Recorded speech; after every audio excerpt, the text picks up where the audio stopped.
and welcome back. It is now time for our scripture reading. And my scripture reading, I have two scriptures today, and both are taken from the Lamsa translation of the Bible. The first is from St. Matthew, chapter 18, verses 21 through 22. Then Peter came up and said to him, "My Lord, if my brother is at fault with me, how many times should I forgive him? Up to 7 times?" Jesus said to him, "I do not say to you up to 7 times, but up to 70 times 77. And my second scripture is from Matthew chapter 5, verses 14 through 16. "You are indeed the light of the world. A city that is built upon a mountain cannot be hidden. Nor do they light a lamp and put it under a basket, but on a lampstand, so that it gives light to all who are in the house. Let your light so shine before men, that they may see your good works and glorify your Father in heaven." Thus ends the reading of our scriptures. Matthew chapter 18, verses 21 through 22, and Matthew chapter 5, verses 14 through 16. Again, I say to each of you, good morning. The title of my sermon today is The Glistening Diamond.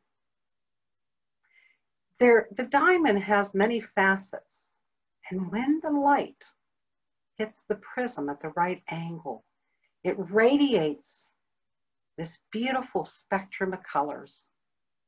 A diamond is cut and polished to reveal this inner beauty.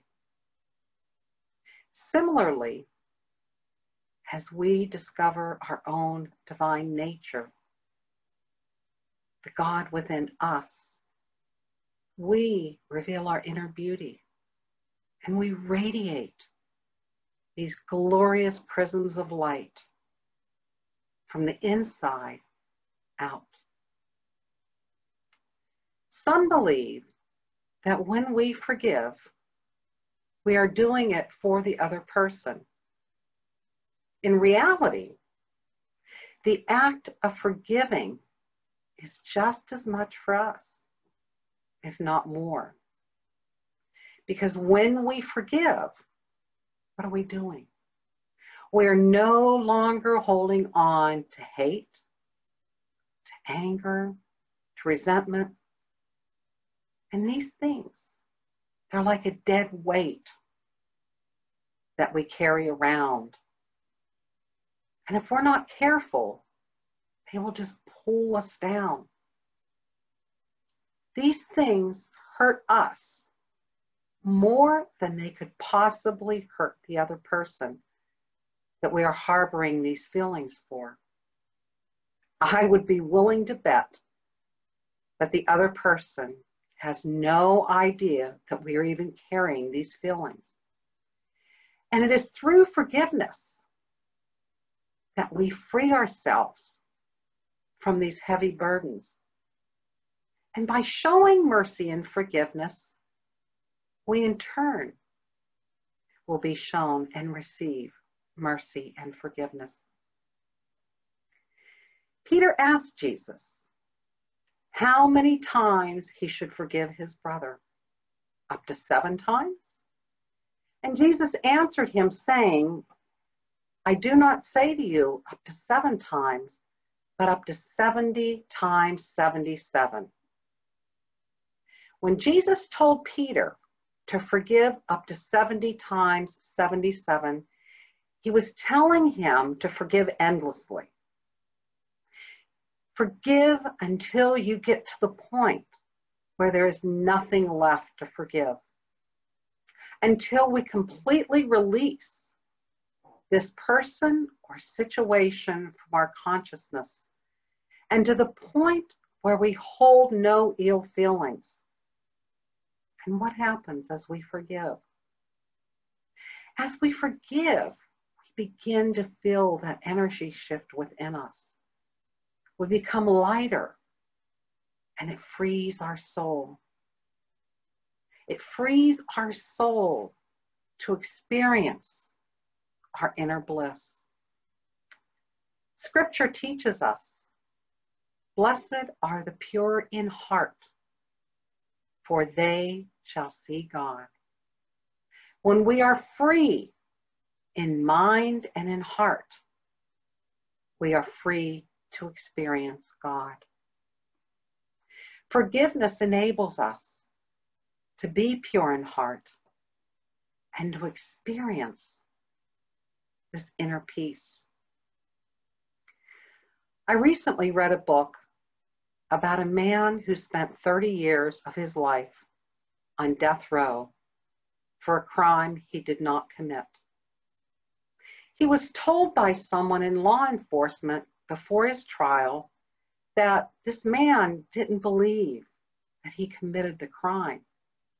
But because of his color, he may as well take one for the team. His name is Anthony Ray Hinton, and he wrote a book entitled The Sun Does Shine. If you have a chance to read it, it is quite moving. And it is a testament to the power of forgiveness. And it is a testament to never lose hope.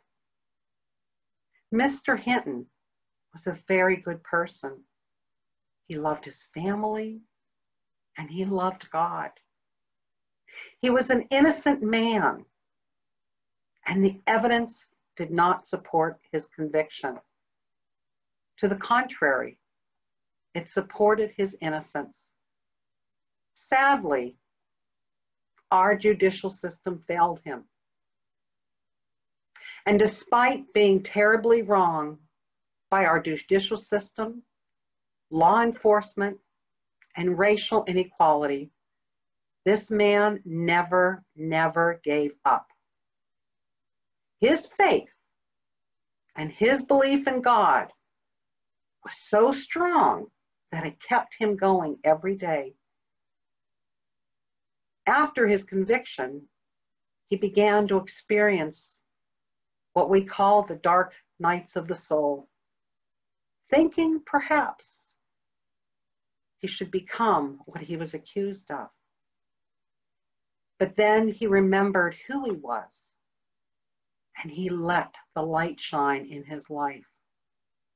Mr. Hinton began forgiving those who put him there.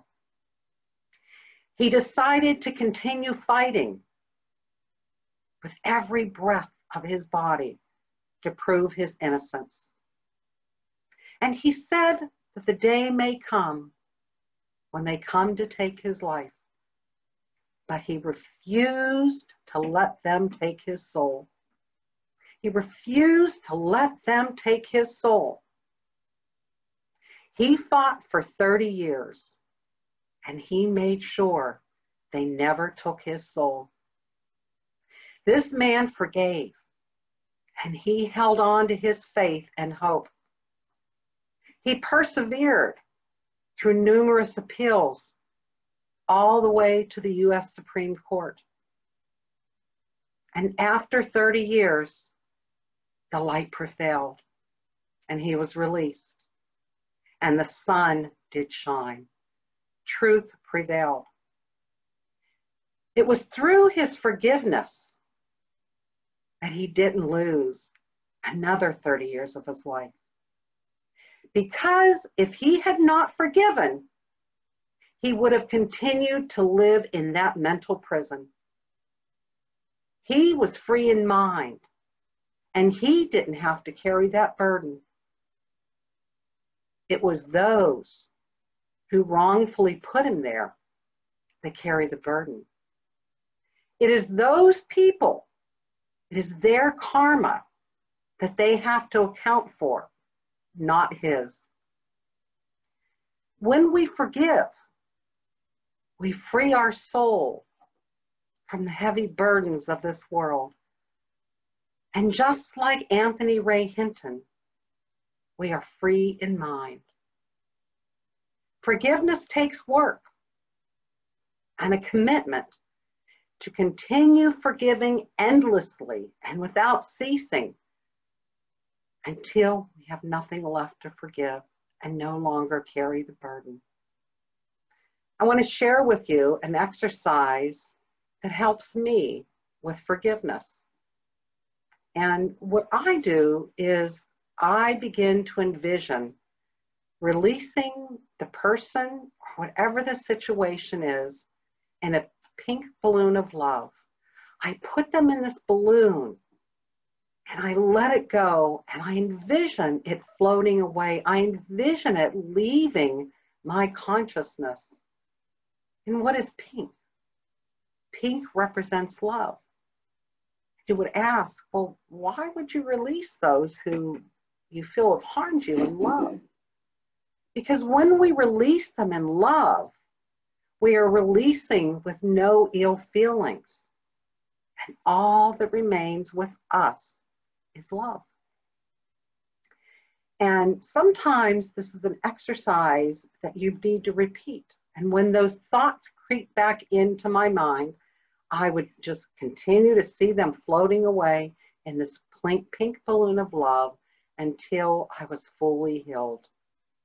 We bless it, we release it, and we let it go. I also want to mention, we want to be mindful of not incurring any karma with the other person, which is another reason why release them in that pink balloon of love. Because once we start walking down that path of reciprocity and vindictiveness, now we are opening up ourselves to receiving the same in return. And when we do so, now we risk creating the karmic imbalance, which will be ours to have to balance. Forgiveness is just one way to polish the diamond of our consciousness. And meditation is another. Just as our physical body needs the vitamin D from the sun, our soul thrives when it is immersed in this light of God.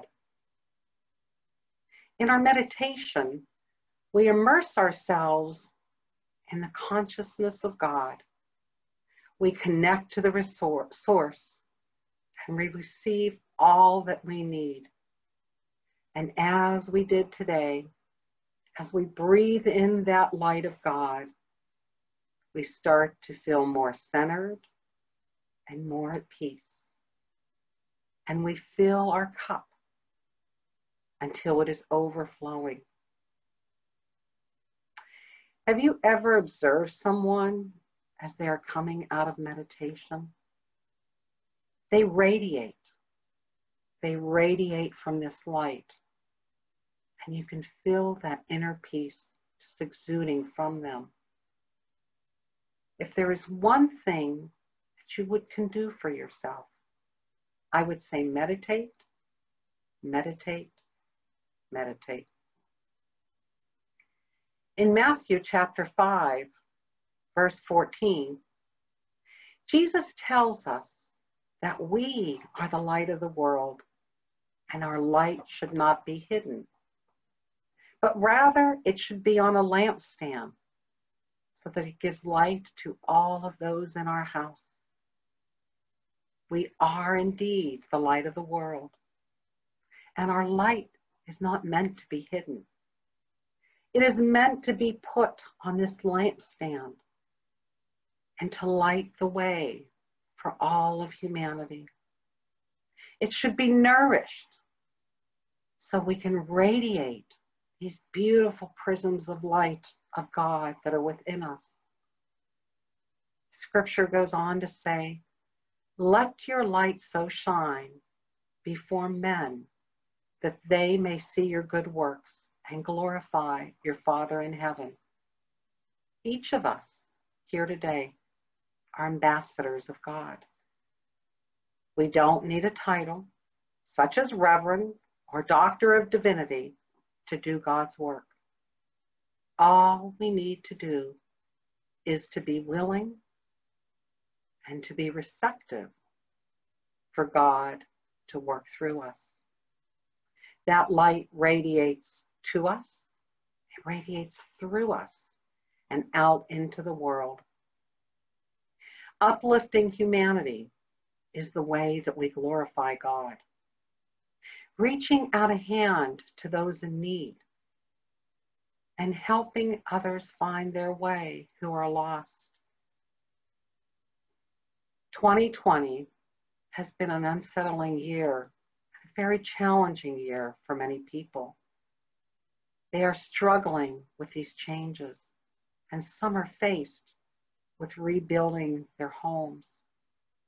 The devastation of COVID-19, the wildfires, the hurricanes, and the floods. Their lives have been turned upside down. We can and we will get through this together. Now more than ever is a time that we need to reach out and lend a helping hand in any way we can. Whether it is through prayers, whether it is through sending healing, or whether it is supporting these people financially.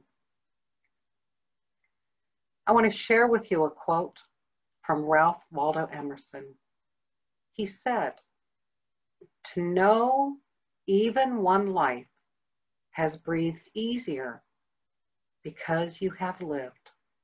This is to have succeeded." I'm going to repeat that again. To know even one life has breathed easier because you have lived. This is to have succeeded. If we help just one person, if we light the way for one person, then we have succeeded. The diamond is a very hard stone, and it is resilient, just as we are. Practicing forgiveness enables us to be free of heart and to experience God, to experience our own divinity. Our spiritual growth and the light that radiates from us, it comes from within. It doesn't come from without. And each day, we connect with the source through meditation, and we share this light with the world. Breathe in the light of God and allow the beautiful diamond that you are to glisten. And as the master teacher taught us, let your light shine and be the light of the world. Many blessings to you and to your families. Namaste.